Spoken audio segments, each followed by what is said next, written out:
De 9 a 12.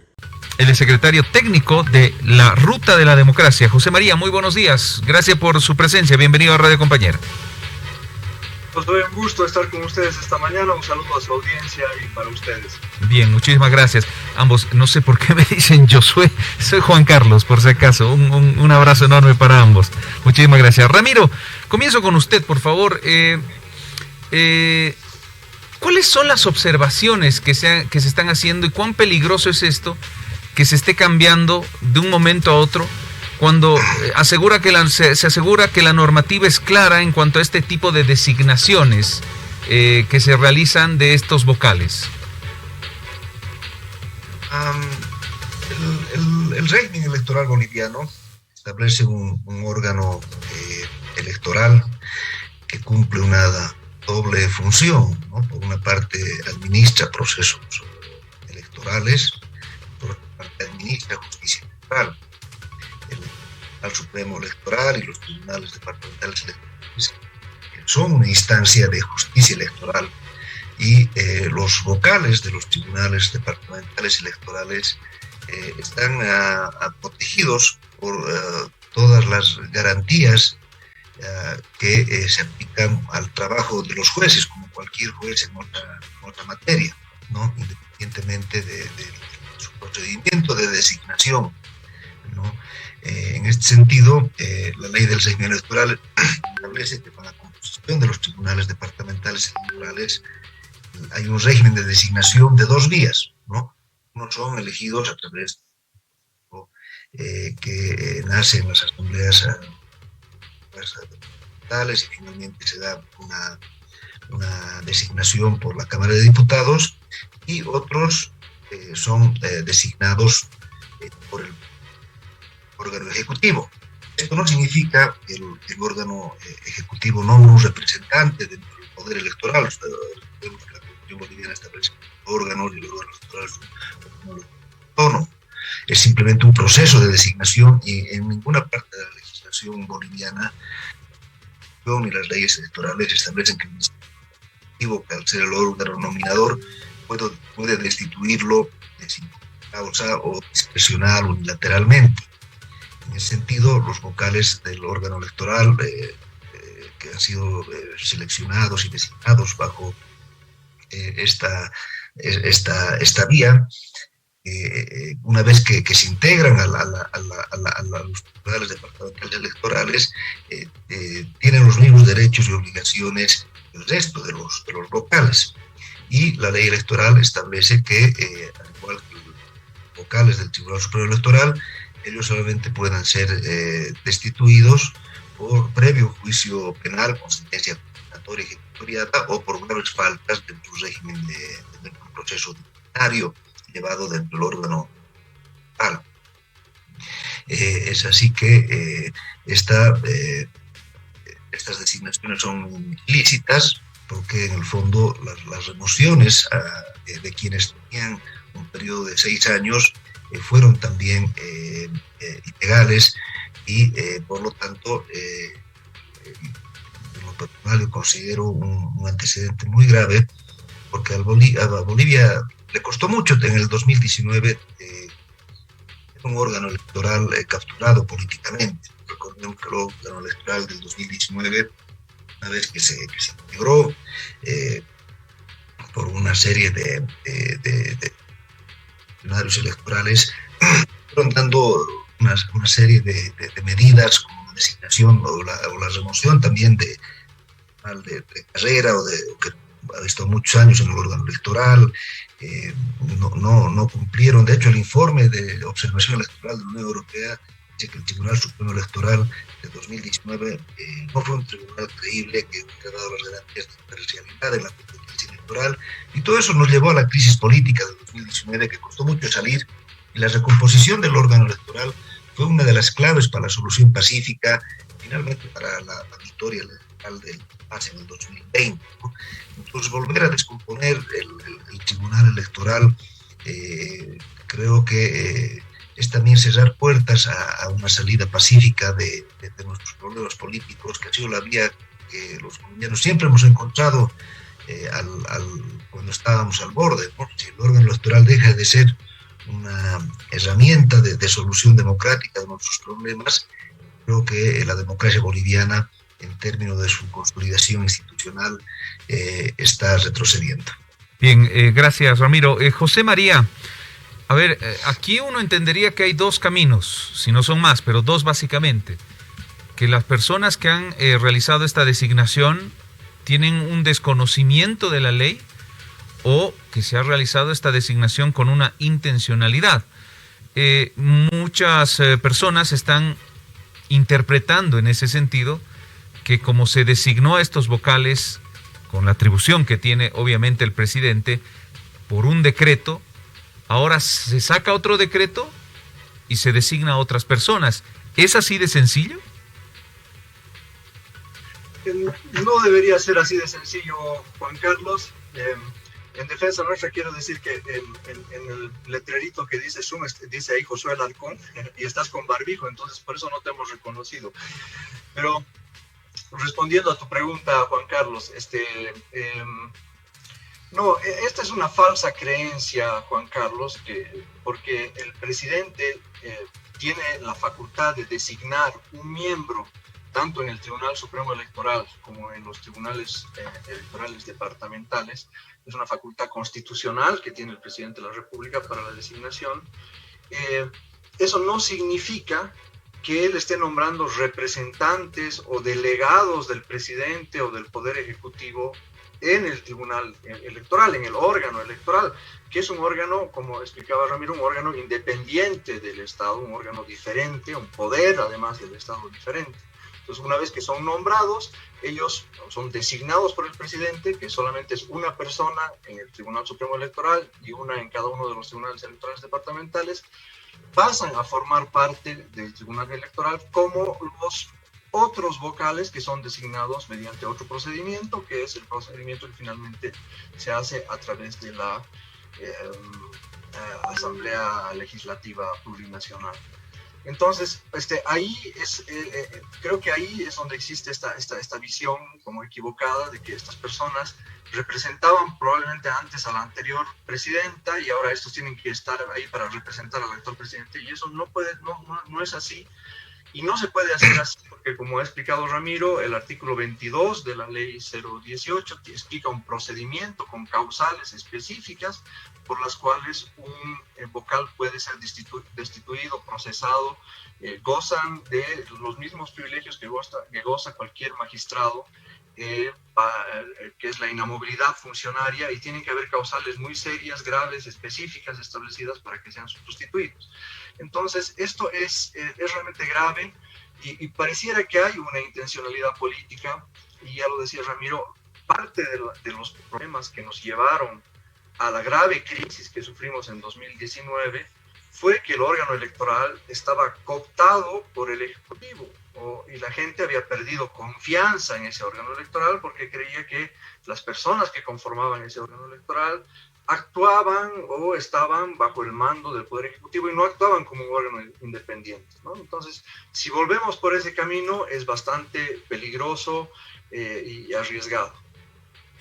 Bueno, ¿cómo estás, Ramiro? José María, ¿cómo están? Les saluda Andrés Gómez. Ramiro, voy a tener una lógica desde el ciudadano común y corriente, ¿ya? El que nos está escuchando en este momento, en su casa o en su oficina, o conduciendo su vehículo. Puede pensar él o ella, Ramiro, decir, bueno, ¿y a mí qué me importa? ¿En qué me afecta como ciudadano que vivo de mi trabajo? ¿En qué me afecta que el presidente haya nominado de manera ilegal a vocales electorales sin cumplir la ley 018? ¿Cómo me afecta a mí como ciudadano? Ramiro. Bueno, definitivamente la erosión de la institucionalidad democrática nos afecta a todos, ¿no? No solamente es la discusión de un nombramiento, de una posición, de un cargo público, ¿no? Habíamos señalado, los vocales son jueces del Estado, que administra justicia electoral, ¿no? Bueno, el siguiente paso podría ser también empezar a nombrar por decreto autoridades judiciales, miembros de la Constitucional. Queremos todos tener una convivencia pacífica y democrática, tiene que haber un respeto de los principios mínimos del Estado de Derecho, ¿no? Estimado Andrés, por ejemplo, los principios básicos sobre independencia de jueces y abogados establecidos por las Naciones Unidas establecen que se garantizará la inamovilidad de los jueces, tanto los nombrados mediante decisión administrativa como de los elegidos, hasta que expire el periodo en el que hayan sido nombrados o elegidos, o en el caso de que exista un proceso de destitución conforme al debido proceso, donde se le garanticen los derechos de defensa y de impugnación de esas resoluciones, ¿no? Aquí no veo nada de eso, entonces claramente es una acción destinada a que el Ejecutivo tenga una presencia directa además, no ha habido un proceso de preselección, de discusión, como en el de corroboración de los méritos, del perfil, de idoneidad, de la integridad, de la imparcialidad de sus vocales. Así que creemos que este tipo de nombramientos están debilitando la institucionalidad democrática y finalmente pues los ciudadanos somos los que padecemos las consecuencias cuando las instituciones no funcionan, no garantizan los derechos de todos los bolivianos. Recordemos que el órgano electoral tiene la gran misión de realizar los derechos políticos de los bolivianos, ¿no? De garantizar el derecho a ser elegido y a elegir mediante el sufragio que tienen todos los bolivianos en condiciones de justas, equitativas, transparentes. Eso se pierde, pues la democracia estará tomando un rumbo que no es el deseado por... José María, bueno, es de las próximas elecciones que tenemos, son de, creo que van a ser el 2023, elecciones judiciales, ¿no? Y luego vendrán las elecciones nacionales, el 2025. José María, esta nominación resta credibilidad, ya lo han dicho, a los órganos electorales, o diré a los tribunales electorales departamentales, particularmente a estas, donde hay gente que está ingresando de manera ilegal, ¿no? ¿Qué efectos materiales o cómo se puede traducir esta situación ilegal en estas elecciones judiciales y en las elecciones presidenciales? Bueno, Andrés, creo que en realidad la experiencia ya es conocida, ¿no? Es decir, es decir, no se había dado esto de este cambio mediante decreto, de una manera irregular, ilegal, de cambiar de esta forma a varios de los vocales electorales departamentales, pero bueno, me temo que todavía no hemos visto todo, ¿no? No sé qué más ocurrirá y qué cambios más se darán en el órgano electoral o qué presiones recibirán los miembros del Tribunal Supremo inclusive, pero después la historia es conocida materialmente, como tú me preguntabas, cuando hubo la elección judicial en el pasado, fueron elecciones en general con muchísima desconfianza de la gente, donde en general ganaba el voto nulo por sobre el voto válido, porque la gente tenía esa forma de protestar, porque no confiaba, no solamente no confiaba en el órgano electoral, sino en la forma en que estaban siendo elegidos los magistrados. No sabemos todavía si eso va a tener algún tipo de reforma o cambio antes de que se hagan, y después lo que dije hace algún momento, ya vivimos en 2019, ¿no? Este efecto que ha tenido sobre la ciudadanía, la enorme desconfianza que ocasionó el anterior Tribunal Supremo Electoral y los vocales, la suspensión del TREP. Bueno, la historia es conocida por todos, que es muy grave, ¿no? Es muy grave anular una elección o sospechar de la poca transparencia de una elección porque los magistrados o los vocales de ese órgano aparentan ¿no? o ser dependientes del Ejecutivo. Entonces, y es un órgano independiente, ¿no? Entonces, creo que todavía nos está costando muchísimo en el país construir institucionalidad democrática, entender la importancia que tiene que los órganos autónomos del Estado sean independientes del Ejecutivo, que no todo puede ser controlado por el Ejecutivo.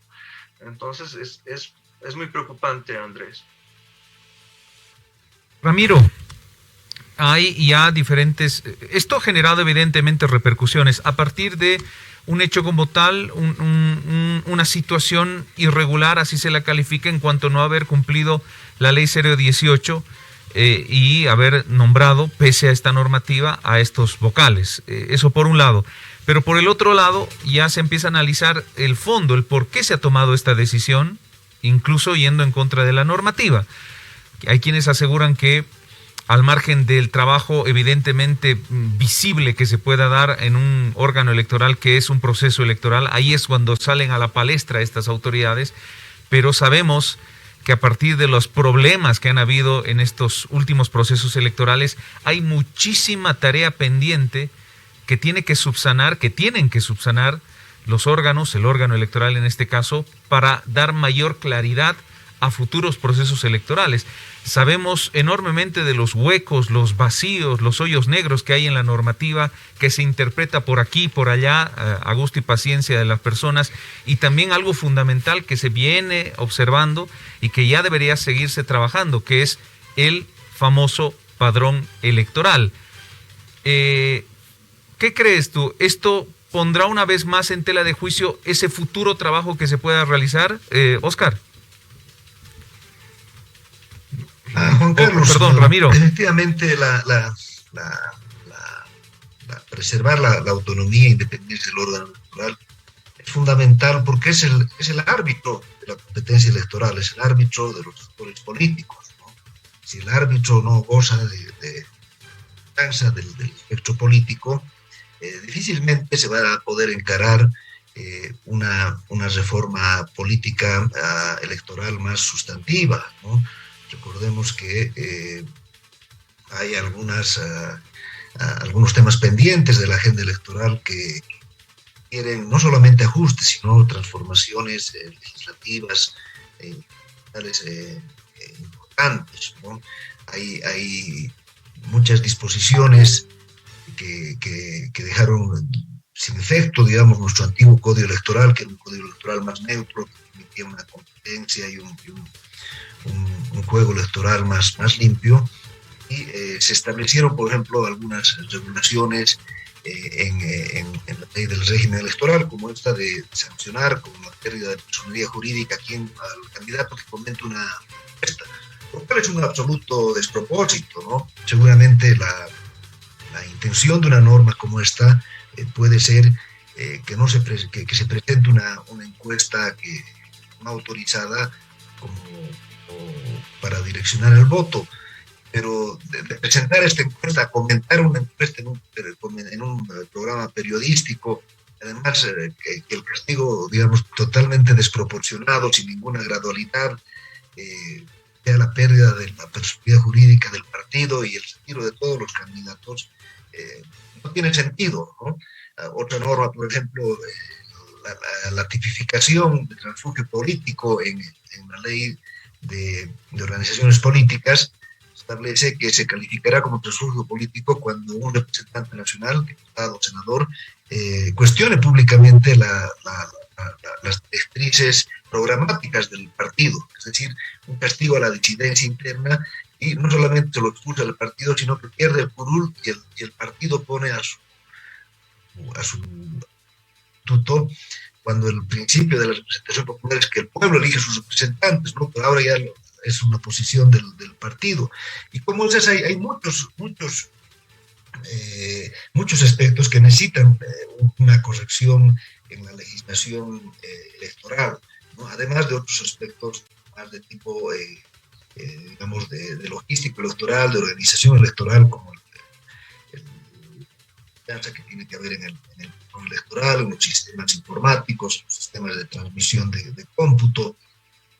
Esa agenda solamente puede ser liderada por un órgano electoral que tenga la suficiente convocatoria transversal al espectro político y además el liderazgo moral para jugar este rol.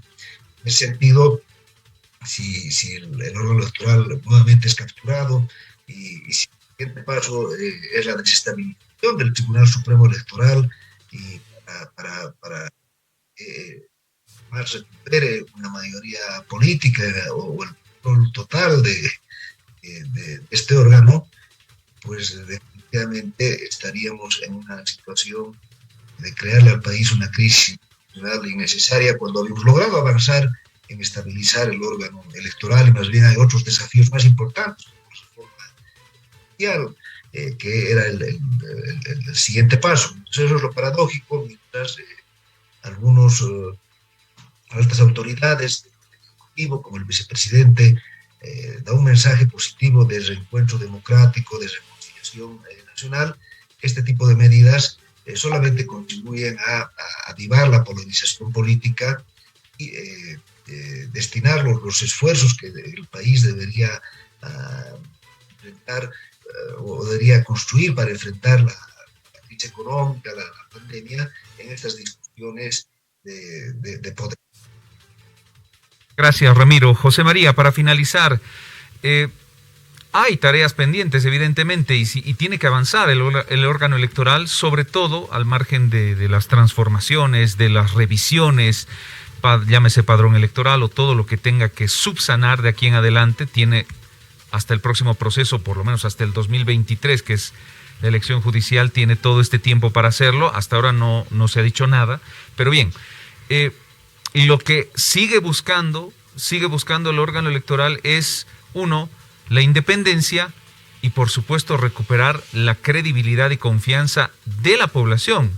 Algo que no sé qué criterio tiene José María, en qué proceso está, más aún cuando se dan este tipo de hechos. Exacto, Juan Carlos. Bueno, claro, yo creo que este Tribunal Supremo Electoral fue conformado mucho mejor de lo que había ocurrido antes.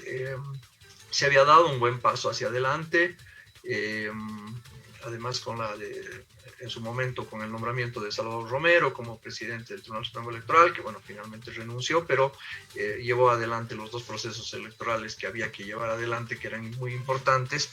Y evidentemente viene, y esto es lo que nos preocupa a nosotros como sociedad civil, como Observatorio Ciudadano de la Democracia, como Ruta de la Democracia, que trabajamos un poco mirando el Estado de Derecho, las elecciones y las reformas electorales. Tenemos que pensar que muy pronto tiene que ocurrir un censo de población y vivienda en el país, y acompañado con eso tiene que venir un proceso de reforma, de diseño institucional de la administración electoral en general, ¿no? Ahí Ramiro daba algunos ejemplos y hay varios más, desde la ley de organizaciones políticas como la ley del régimen electoral, etcétera. Todas estas necesitarían pasar por un proceso de reformas, y este es el momento para hacer esas reformas. Mucha gente exigía al Tribunal Electoral recién nombrado a fines de 2019, principios de 2020, antes de las elecciones nacionales, que haga reformas electorales, pero las buenas prácticas internacionales y en todas partes te dicen que tú no puedes hacer reformas electorales en medio de un proceso electoral, ¿no? Eso no se hace porque no es justo, porque parecería que estás jugando a favor de uno u otro si estás en medio de un proceso. El momento de hacer las reformas electorales es antes de que tengamos elecciones, con un tiempo de anticipación bastante amplio, antes de los nuevos procesos electorales que se vienen. Entonces, para eso necesitamos un órgano electoral creíble, y que la Asamblea Legislativa y junto con el órgano electoral y la participación de la sociedad civil trabajen en la serie de reformas que son necesarias para cambiar un poco este diseño institucional de la administración electoral y hacerla más eficiente, más transparente, más creíble todavía, ¿no?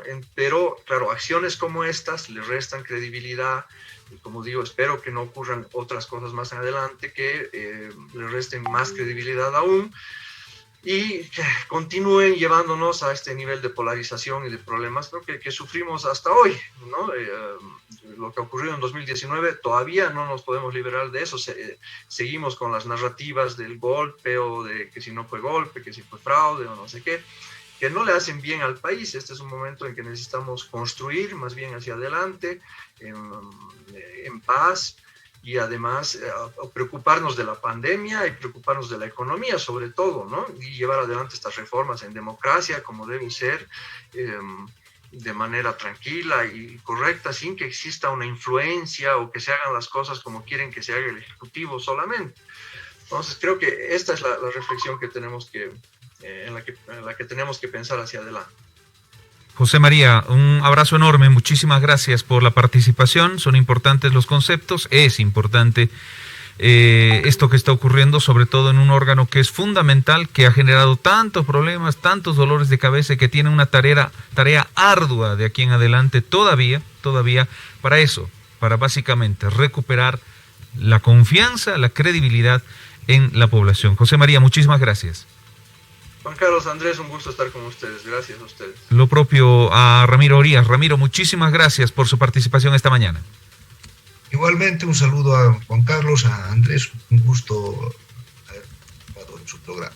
Muchísimas gracias. De 9 a 12.